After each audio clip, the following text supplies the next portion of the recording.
Personally. The second topic will be the role of ultrasound in cervical lymph node by Dr. Ahmed Refaey.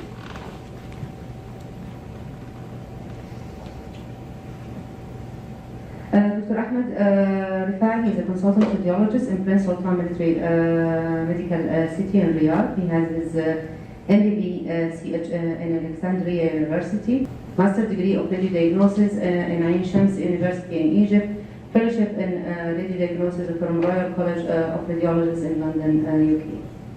So welcome, Dr. Ahmed.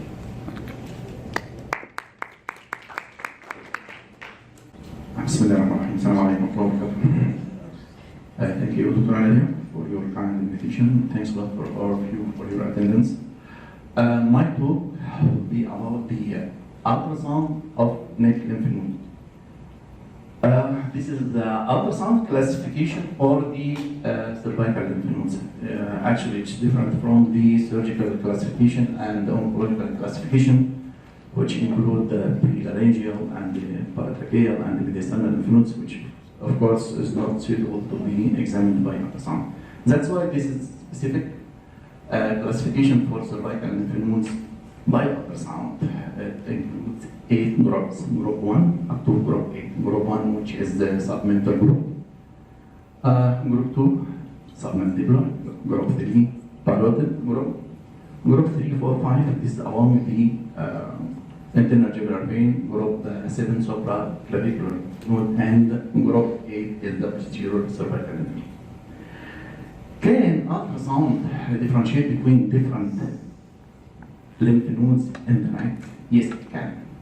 Actually, lymph node in the neck is one of 4, either normal lymph node or reactive lymph node or tuberculous lymph node or malignant lymph node, either lymphoma or metastatic lymph node. Starting with normal lymph nodes, what is the appearance of normal lymph node in the neck? On grayscale ultrasound, the normal lymph node is hypoechoic, oval-shaped, preserved hilum, small size. Small size means its short axis is less than 9 millimeters. So this is the features of grayscale ultrasound for the normal lymph nodes. Oval, preserved hilum, hypoechoic, short axis less than 9 millimeters. This is regarding the grayscale. In color Doppler study of the normal lymph node, usually either we have no flow at all or small flow or detectable flow in the hilum itself. Nothing in the node itself and nothing in the periphery of the lymph node. So this is the normal color Doppler study for the normal lymph node. Avascular or vascularity through the hilum on. Regarding the spectral Doppler ultrasound for normal lymph node. Spectral Doppler ultrasound, usually the resistive index is low and also the pulsatility index. But the most important is resistive index is low. No increased resistance inside the normal lymph node. Coming to the reactive lymph node. Reactive lymph node is associated, as you see, with any infection in the region of the head and neck. Enlarged because it is trying to fight off this infection. The grayscale image of the reactive lymph node is hypoechoic like normal lymph node, preserved hilum like normal lymph node, oval shaped like lymph node. The only difference from normal lymph node is increase in size, enlarged. Enlarged means that its short axis more than 9 millimeters. So this is the difference between the reactive lymph node and the normal lymph node. Regarding the color Doppler study, we mentioned in the normal lymph node either avascular or vascularity through the hilum. In reactive lymph node, all the time we have flow inside the hilum, as you see here. So we have flow inside the hilum of the lymph node. Regarding the spectral Doppler ultrasound of reactive lymph node, also it is of low resistance. No increased resistance inside the reactive lymph node, so we will have decrease of resistive index and of the pulsatility index, as you see here. Coming into the third one, which is tuberculous lymph node.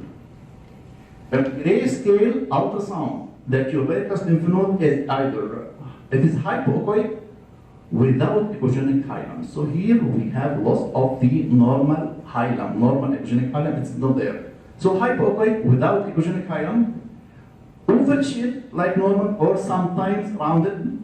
The most important feature for the tuberculous lymph node is the associated features like intranodal cystic necrosis. Intranodal cystic necrosis, these are hypoechoic areas scattered through the substance of the lymph node itself. This is one of the features, not pathognomonic features, but it is one of the features because this feature also we can find it in the malignant lymph node. So intranodal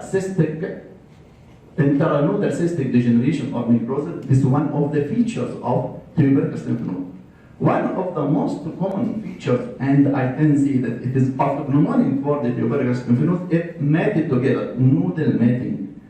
Some lymph nodes adjacent to each other, coalescing together to give this bizarre shape or abnormal irregular outline. This one is known as nodal matting for these lymph nodes. This one of the highly characteristic features of the tuberculous lymph node.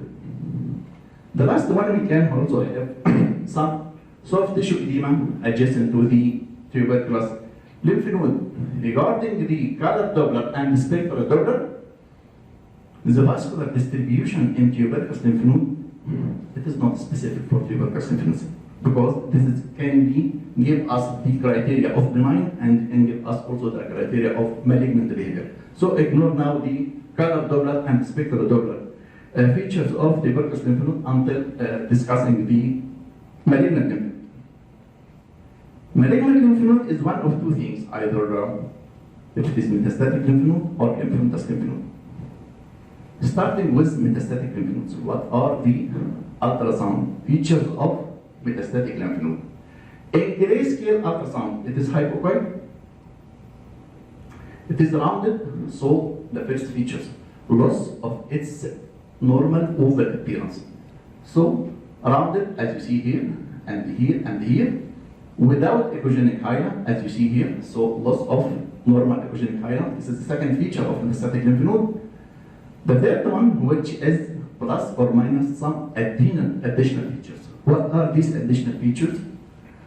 Number one, we can have some what's known as coagulation necrosis, which are some hyperechoic areas inside the node itself. This is what is known as coagulation necrosis, as you see here. This is one of the features of malignant lymph node or metastatic lymph node especially. The second feature, which is very important, what is known as eccentric cortical hypertrophy. This is eccentric cortical hypertrophy encroaching upon the internal part of the lymph node. Also like this one, this is another example for eccentric cortical hypertrophy. This is one of the features of metastatic lymph node in the neck. The third feature, which is known as intranodal cystic necrosis, this one similar to what we mentioned already in the tuberculous lymph nodes. Multiple low attenuated areas scattered throughout the lymph node itself.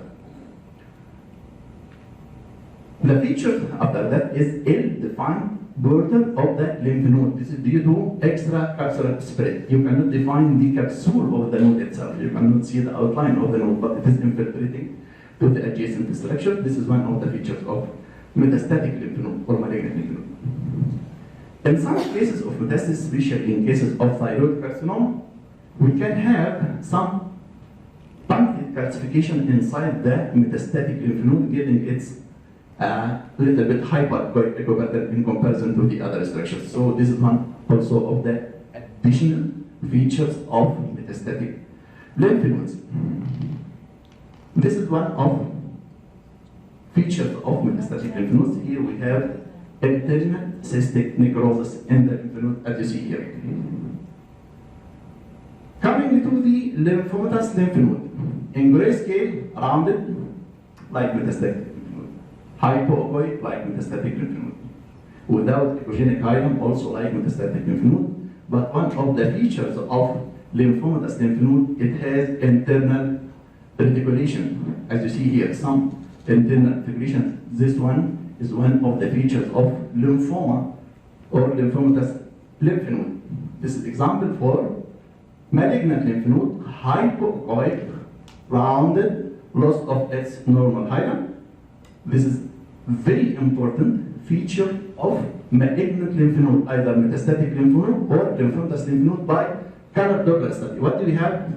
We mentioned that in the normal lymph node or in the active lymph node, we have vascularity along with the hilum only.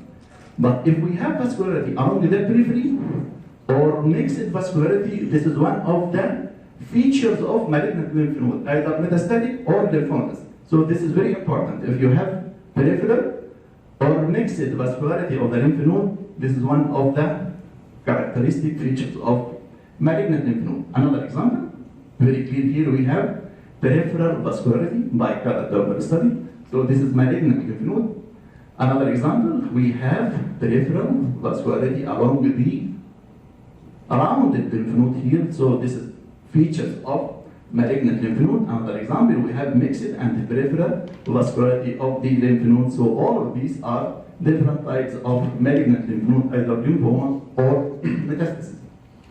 This is example for metastatic lymph node from thyroid papillary carcinoma. As you see, mixed vascularity in the center and in the periphery itself, and the node, as you see, it is rounded, and also we have multiple indent cystic necrosis. All of the features of malignant lymph node, we can see it here. Another example, we have peripheral vascularity and the mixed vascularity also inside the lymph node. This is, we have here flow in the hilum, but we have also peripheral vascularity, and also the lymph node more or less become rounded in shape.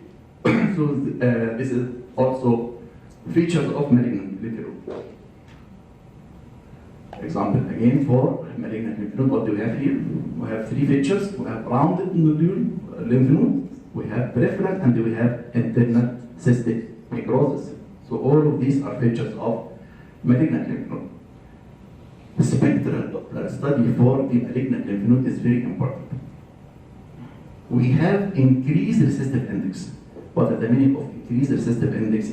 Meaning increase of index of resistance, increase of resistance inside the lymph node.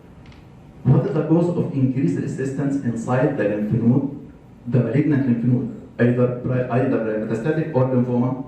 Because the tumor cells, either lymphoma or the metastasis, replacing the normal cell of the lymph node.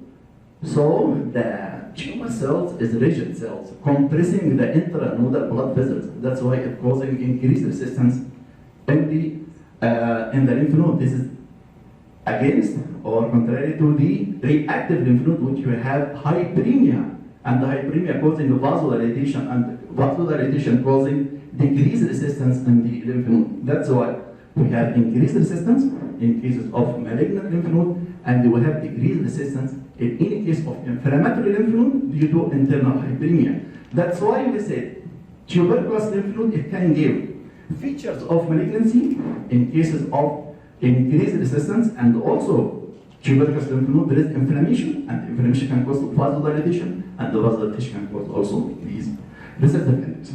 The conclusion from this simple talk regarding normal lymph node, hypoechoic, oval with preserved hilum, can be avascular or there is flow inside the hilum. Reactive lymph node, the same like normal lymph node, but the only difference that it is larger than the normal lymph node, 9 millimeter, more than 9 millimeter the short axis. The tuberculous lymph node, the most important features are mated together, as you see. And the malignant lymph node, we mentioned the most important is the spectral flow Doppler regarding the increased resistive index, and the color Doppler regarding the detection of peripherally vascularity of the node or mixed vascularity. And don't forget additional features for metastatic lymph nodes like coagulation necrosis, like eccentric cortical hypertrophy, like intracystic necrosis, like definition of the outline, and like also some echogenic lymph nodes in cases of papillary carcinoma. So thank you very much.